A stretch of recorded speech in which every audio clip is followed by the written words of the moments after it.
One of the biggest slam dunks in animation history was Batman the Animated Series. Its short yet unforgettable run heralded a new era for action cartoons. Gone were the days of 80s He-Man or G.I. Joe types, which all sought to bring comic book art to the screen, adapting a rather detailed, difficult to animate art style akin to the source material. No, BTAS did away with all that. You could do so much more with so much less, as they say in the biz, pencil mileage. Bruce Timm's distinctive, groundbreaking drawing style is still highly acclaimed over 30 years later for the countless ways it changed cartoons as we know them today. But a couple years after BTAS wrapped up, the Fox network ran through its contracted syndication, and the TV rights were back in the hands of Warner Brothers, who sought to bring new Batman adventures to their Kids WB programming block, thus greenlighting The New Batman Adventures. The show's producers had a hell of a lot more freedom to do some of the things they'd wanted to do from the very beginning. Darker, creepier episodes, heavier emotional themes, more child endangerment. But ironically, they were also suggested to align the vibe of the show closer to the then current live-action Batman motion pictures. We've got a whole video about director Joel Schumacher's influence on the Batman cartoons. You gotta check it out after this. TNBA, we'll call it. It's The New Batman Adventures, not The New Adventures of Batman. Please remember, that is a completely different show from 20 years prior. TNBA also needed to coexist with the team's concurrent Superman animated series, and thus the well-known BTAS art style was stripped down significantly. Its extreme angularity, a direct result of new art director Glenn Murakami. With only the lines absolutely necessary to convey the character, it was less likely that the art would lose consistency when hopping between different overseas animation studios. But while the show's budget didn't decrease, its reputation today isn't nearly as stellar as its Fox broadcasted predecessor, and a lot of that can be chalked up to the sometimes incomprehensibly drastic design changes to the world's notable supervillains. Batman and his Bat team all changed looks, but none of them so far as to leave behind a stench. The bad guys, on the other hand, well, if you clicked on this video, then you probably know what I'm talking about. In the Batman animated production art book released in 1998, series writer Paul Dini described that Batman's notorious rogues gallery was on Bruce Timm and art director Glenn Murakami's list for redesign. They proceeded to slim the villains down, change colors, eliminate details, and in some cases, rethink them from the ground up. But while there were usually unique behind-the-scenes reasons for each design change, we're here today to talk about whether or not the changes can be explained in universe. Like, is there canonical clarification for why Killer Croc turned green, or why penguins got more fingers, or why— Oh, Jesus! We'll go over the production side of things too, but I want to dig into how and why they all looked so weird now. Showtime, everybody! Engagement. They can talk all they like. That means everything. Don't forget that. You heard it, folks!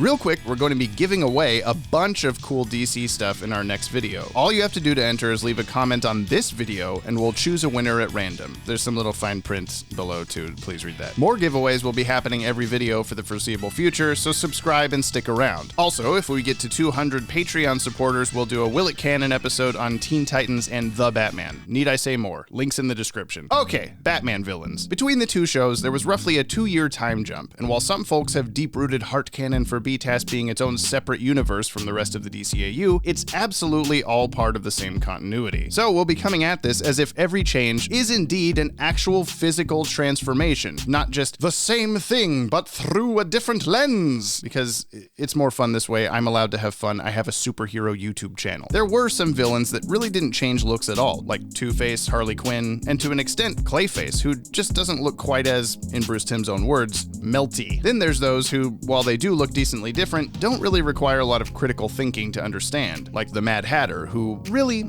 I bet was always this short and just wanted to impress Alice, so he put on some of those stupid stilt things Robin wears when he pretends to be Bruce Wayne in the Hugo Strange episode. Or Bane, who decided BDSM was the new luchador. Granted, he lost his accent somehow, but hey, so did Scarlet Witch. Did they actually explain that? If so, I totally missed it. I don't think they did. They didn't, right? They didn't explain that. But that's where the silliness of, like, just kind of guessing ends. So let's dive into the rest, of whom we really do have a good grasp of how and why their physicality hung a 180 for the new show. Well, new compared to BTAS anyway. Everything's relative.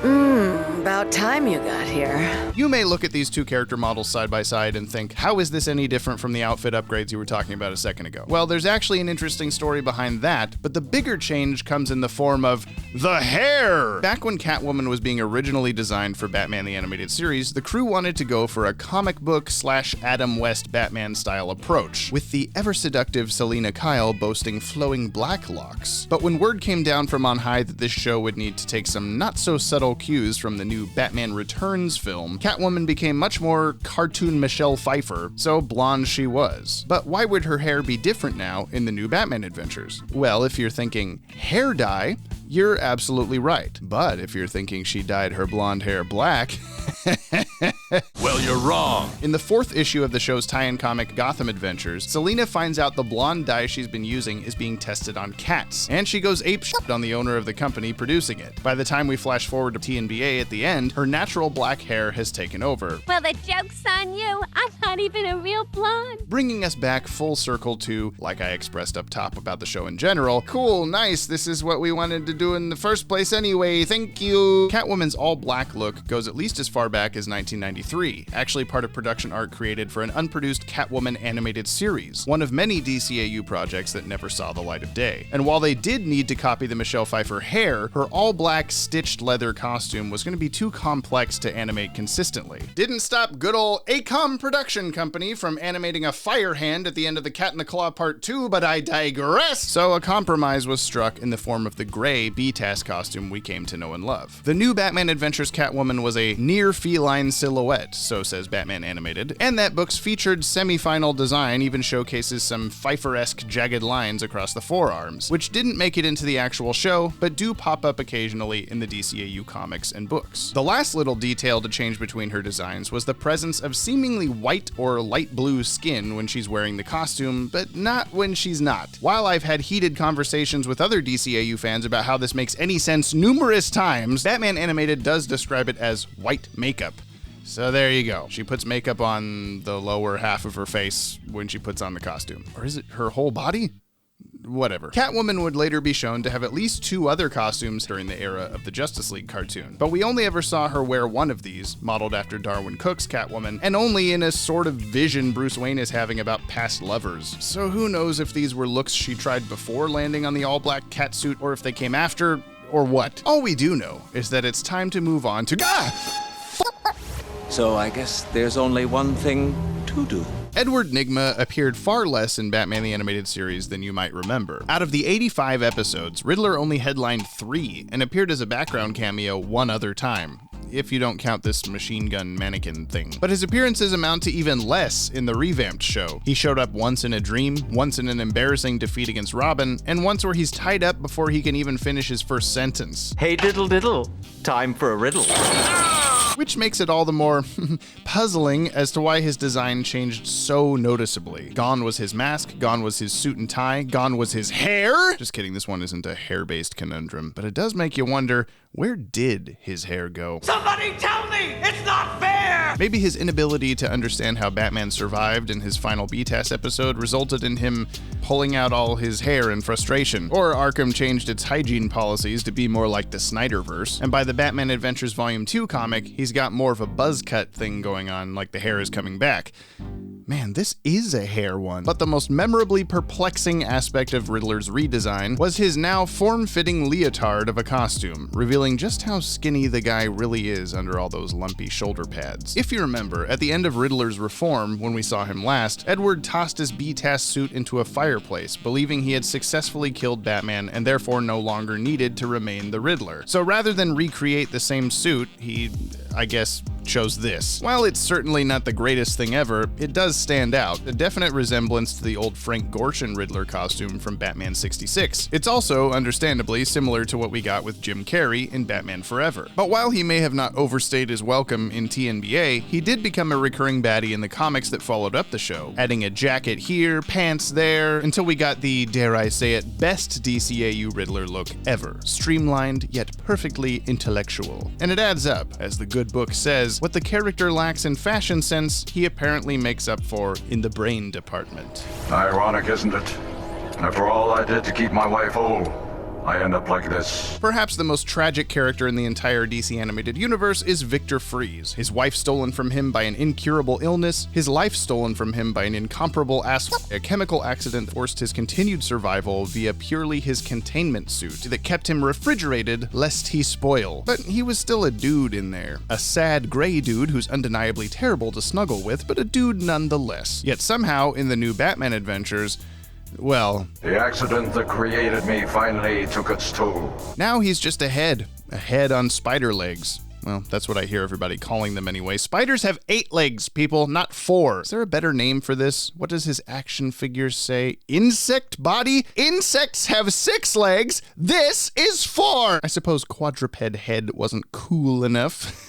I'm sorry. Throughout BTAS, we learned more and more about how his body was essentially dying, but his death was kept at bay by that patented Ferris front kick. So sometime between him wandering off into the frozen wilderness at the end of the Sub-Zero movie, and now, whenever now is, everything neck down went bye-bye. I wonder how awkward that night must have been for the polar bears. Freeze's containment suit was redesigned from the original Mike Mignola version, and he was now slimmed down in detail just like everybody else. Freeze got another new suit beyond this one. No, not yet. I know I said beyond this one for 2 of his Gotham Adventures appearances. More detailed, but still that retro vibe. Eventually, Freeze's decapitated head was lost at sea in the Arctic, where chronologically it would end up incarcerated a couple more times before eventually falling into the hands of the Powers family, as seen in the future of Batman Beyond, there we go, where he got yet another suit, this time based on the art of Kelly Jones. There might be some momentary discomfort.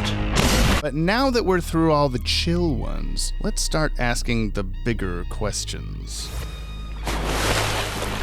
Too bad we didn't meet sooner, babe.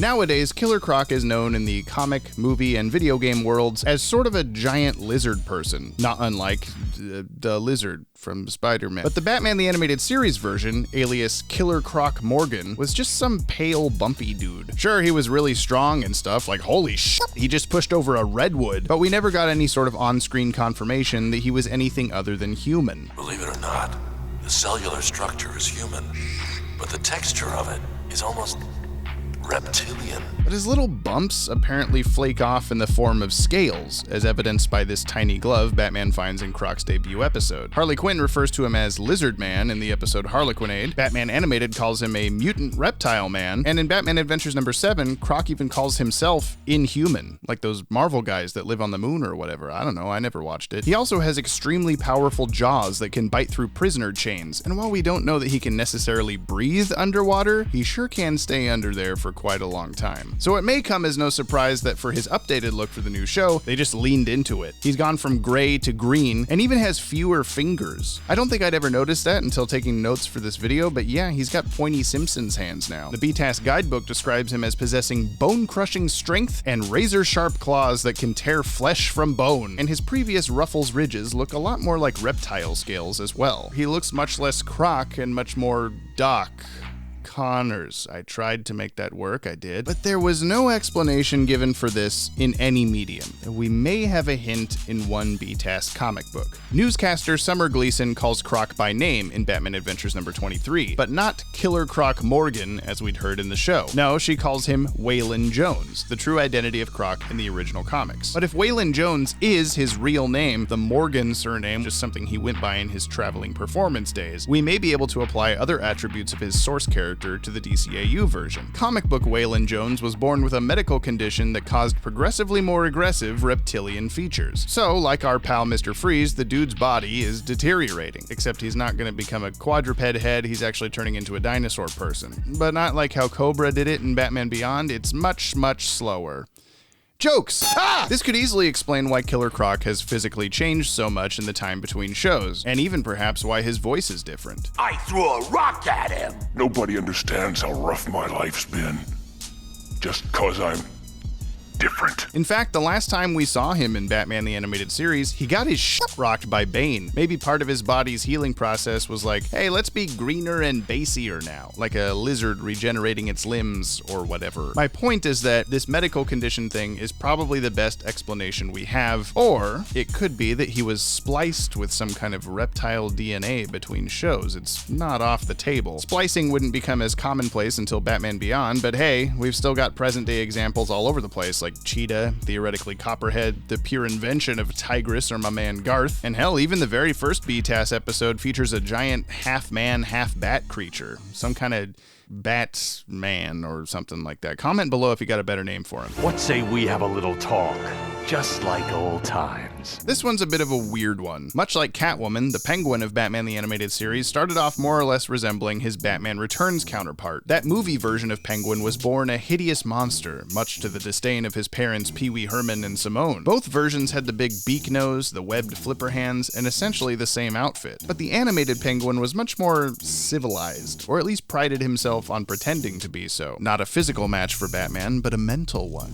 Like he was so smart he knew just the right birds to throw at him. His original design for BTAS is less mutated, based on the versions drawn by artist Jack Burnley in the earliest days of Batman comics. For the revamp, they were finally able to say, it's been long enough since the Tim Burton movies came out, let's not do that anymore, and could bring back the, again, original character design they wanted in the first place. And while that's all well and good, it's not enough to canonically just say he lost some weight or something. Now his nose points the other way, he's got the correct human amount of fingers. There was probably something else much more unnatural going on under the penguin pajamas we don't even want to think about. I'm a legitimate businessman now. I don't want to draw attention to myself. For decades, Penguin's transformation has been endlessly questioned among the DCAU fanbase, and almost all theories point to plastic surgery as the obvious conclusion. Like the Batman animated book describes, he's no longer a grotesque human bird mutant. We'd have to wait to see that until the fantabulous Mr. Wing! But in the very comic series Mr. Wing comes from, Batman The Adventures Continue, we finally got an explanation for Penguin's new look. As part of the newly introduced Jason Todd's Robin origin, we saw Jason kick old Pengy out of a helicopter to an unknown fate. Though this series was drawn by BTAS comic alumnus Ty Templeton, the inks this time were done by DC and Marvel artist Mark Morales. And when you look at him, you can see Morales totally thought Clock King was supposed to be Riddler, but also there's a completely different Penguin design than on the final colored page. It wouldn't be until MeTAC's first holiday special that we'd find out why. Very swank, Mr. C. I often soothe my ruffled feathers here, Mr. Wing, like after the time that renegade Robin ejected me from a helicopter. Wow! Ugly business that. My doctors had their hands full stitching up this old bird. You have to admit, though, the upgrades were awesome. Maddie insisted on voicing Mr. Wing. I don't know what Mr. Wing actually sounds like, but I'd like to. Hashtag Mr. Wing the animated series. So yeah, it was plastic surgery confirmed. Well, if not for the fact that this comic is pretty much accepted at this point to not be the same timeline as the DCAU we saw on our TVs, there's continuity kerfuffles everywhere, and it's been said by the writers to be what they'd do for another season of the new Batman adventures had Batman Beyond not existed. So while the reasoning for TNBA Penguin's look may still be plastic surgery from some traumatic event, it wasn't necessarily because of Jason Todd. But that isn't to say you shouldn't read this comic, it's still got some really great moments. Read it, you should. Now you sound like Yoda. You haven't changed a bit. Yes, I have. Look, people were asking us since 2017 to do a video on the character progression of Poison Ivy in the DCAU. It's extremely complicated and interwoven between every entertainment medium you can think of. So that's just what we did, eventually. We now do finally have a video out on the channel all about Poison Ivy's history in this universe and how she goes from human to maybe human to definitely not human. It is very big and very good. You should watch it. That being said, you're here now in this video, so I'll at least give you the cliff notes on her BTAS to TNBA transition. Her skin went from a healthy flesh tone to an eerie, lifeless gray, a color described in Batman Animated as dead white. She's just some crazy lady who loves plants and hates people in the first show. She's a zombie-colored chlorokinetic in the second show. That means she has plant telekinesis. I had to look that up. There was never any explanation on screen for the change, but we did get a mini arc in Batman Adventures Volume 2 that may just spell it out for us. See, in her final BTAS episode, she gets hit with Weed Killer and melts into a puddle of green goop at Batman's feet. She wasn't the real Pamela Isley after all, but a veggie duplicant, planted so that the actual Ivy could make her secret getaway. Fast forward to that Batman Adventures comic, and we come to find out the Ivy we've been following that entire comic was also a plant clone. So it's been fanbase hypothesized over the years that she may have even been that clone as far back as her TNBA appearances. Producers never confirm nor deny this, as they don't want to step on each other's toes, but Well, instead of me continuing to spill all of the green beans, just watch that full Ivy video of ours if you want my entire take on this. The timeline it pushes and pulls, during which periods she may or may not be a clone, how the clone stuff works at all, etc. Trust me, I watched and read every single DCAU Poison Ivy thing that exists, so you don't have to. Oh no, I'm starting to sound like Nostalgia Critic. Ah! Wait, that's not right. Ah! Scared you, didn't I? Whew, boy. Okay, this motherfucker got spooky. Third time is apparently the charm for Scarecrow, who has gone from being a skinny nerd with a bag over his head to a more imposingly masked and wigged figure, and ultimately to his current terrifying incarnation as a hanged corpse. He looked like a hanged man who had been cut down and had gone off to terrorize people. We weren't even sure if there was an actual guy in the suit. The Scarecrow's final DCAU costume is utterly terrifying, while producer quotes like the one you just heard often talk about him as though it may not even be a costume. There is one single Gotham Adventures issue where we see normal B-TAS looking Crane standing in Arkham among other prisoners. They're patients, right? I don't know, that's a whole nother conversation. But by the time of the Justice League era Batman comics, Crane is shown as a gangly, ghoulish figure, only ever seen among the shadows, as if showing what he actually looked like would be too frightening even for the reader. So how did he go from point A to point B? Fan theories have run amok over these 30 or so years, usually centering around his new design's prominently featured Hangman's Noose, as if Jonathan Crane had been hanged to death, but somehow came back to life as some sort of zombie creature. That's twice now I've used the word zombie in this video. Hopefully the algorithm picks up on the Last of Us synergy. This dead and then resurrected theory is certainly a fun one, and it makes perfect sense considering the voice actor changed to Jeffrey Combs, who played the Reanimator in The Reanimator. Though while it's indeed fun, it ain't canon. There was a more or less official explanation floating around the interwebs for years, if you knew where to look. Jonathan Crane would have been involved in a chemical accident that fucked up his face, which, for whatever reason, he blamed on Batgirl, adding to the weight of the episode Over the Edge, where he seemingly murders her. Later, he would also be tried and sentenced to death by hanging, but instead of his neck breaking, the rope would. And now, believing himself to be a walking ghost, he would don a much more nightmarish outfit. These stories were never portrayed in any episode or comic or anything. It wouldn't be until 2016 before we got a real explanation in the Batman/Teenage Mutant Ninja Turtles Adventures comic run. Don't make me repeat it, you heard me. Here, in the penultimate, that means second to last, issue, Scarecrow gives his costume a concept art overhaul to be more imposing and scary to the Krang, those squishy pink alien guys from the TMNT franchise. This is indeed the same Texas Chainsaw Massacre-y look we got in TNBA, though while he's no longer a nerd with a bag over his head, he might be, if by bag you mean human face skin. Like, as a kid, I always thought this line indicated a ratty, stretched out shirt collar, but I may have been optical illusioning myself, and this is actually the end of a, sack of skin being held over his real face by the tautness of the noose. This is a gross sentence. So yeah, he said, I bet I could spook the little brain guys from the Ninja Turtle cartoon by becoming the guy from Jeepers Creepers. Then later accidentally two-faced himself thanks somehow to Batgirl. Wait, it must have burned off a lot of his hair too, right? This is just the original Lex Luthor baldness explanation. Damn you, Superboy! All of that is canon. Don't ask me any more questions. Okay, fine. One more question.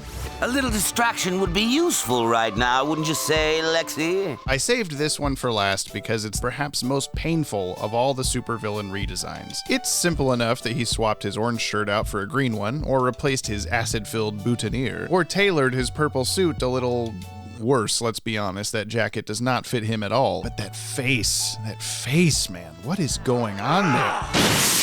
How dare that smug, preening fool try to cash in on my image? Some people have harped on the eyes and referred to him as the fourth Warner sibling. Others have focused on the absence of the signature red lips. I mean, think about it. If he'd always looked like this, Batman discovering his identity through colored pencils wouldn't have even worked. But when you understand what they were going for, it kind of makes sense. Paul Dini described the face change as giving him the likeness of a grinning skull, and I can certainly see that. Remove his hair and he really is seconds away from Megalovania playing. Supposedly, this Joker design was influenced by some specific panels from the Batman Adventures Mad Love comic, which all stylized the Joker for dramatic effect. His eyes always being this way doesn't really work. But I will submit that this design worked perfectly exactly one time in this shot from the Batman-Superman crossover, World's Finest.